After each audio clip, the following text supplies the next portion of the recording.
ଏ ଶୁଭର ଲଗ୍ନ ହସ ଖୁସିର ଦିନ, ଏ ଶୁଭର ଲଗ୍ନ ହସ ଖୁସିର ଦିନ। ବିଜ୍ଞାନର ଜୟ ଯାତ୍ରା, ବିଜ୍ଞାନର ଜୟ ଯାତ୍ରା ସତେ ସୀମାହୀନ। ଏ ଶୁଭର ଲଗ୍ନ ହସ ଖୁସିର ଦିନ, ଏ ଶୁଭର ଲଗ୍ନ ହସ ଖୁସିର ଦିନ।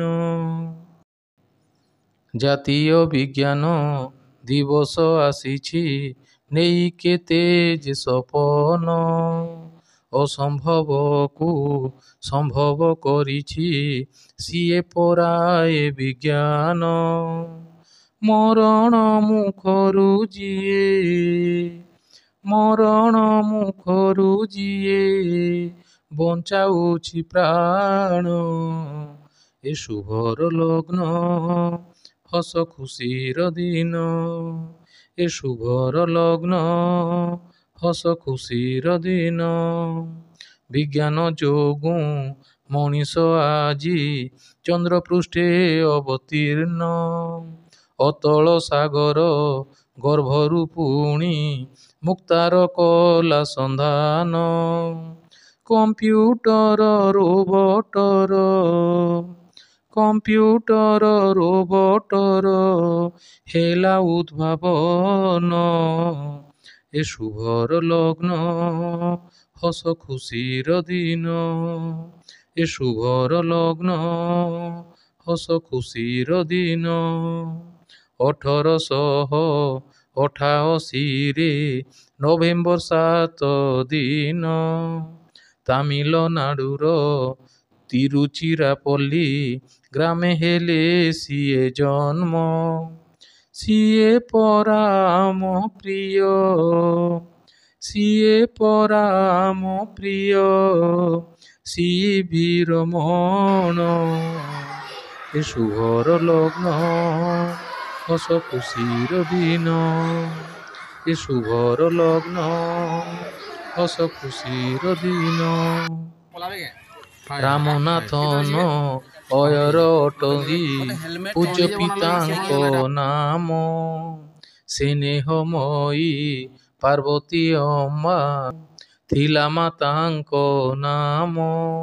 ଜନକ ଜନନୀ କୋଳେ, ଜନକ ଜନନୀ କୋଳେ ବଢ଼ିଲେ ରମଣ, ଏ ଶୁଭର ଲଗ୍ନ ହସ ଖୁସିର ଦିନ, ଏ ଶୁଭର ଲଗ୍ନ ହସ ଖୁସିର ଦିନ।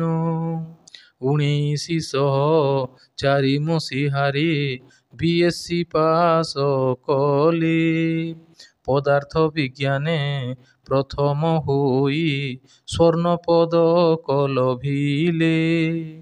ସୁଗୁଣ ସମ୍ପନ୍ନ ସିଏ, ସୁଗୁଣ ସମ୍ପନ୍ନ ସିଏ କେତେ ଭାଗ୍ୟବାନ, ଏ ଶୁଭର ଲଗ୍ନ ହସ ଖୁସିର ଦିନ, ଏ ଶୁଭର ଲଗ୍ନ ହସ ଖୁସିର ଦିନ।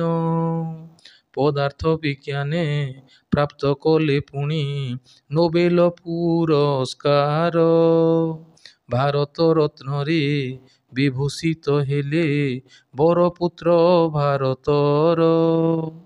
ଏହିପରି ପ୍ରତିଭାର, ଏହିପରି ପ୍ରତିଭାର ହେଲା ଯେ ସ୍ଫୁରଣ, ଏ ଶୁଭର ଲଗ୍ନ ହସ ଖୁସିର ଦିନ, ଏ ଶୁଭର ଲଗ୍ନ ହସ ଖୁସିର ଦିନ।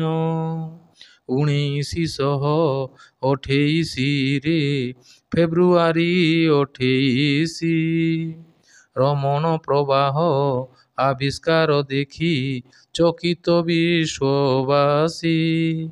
ସେହି ସ୍ମୃତି ଅନୁଭୂତି, ସେହି ସ୍ମୃତି ଅନୁଭୂତି କରୁଛୁ ସ୍ମରଣ,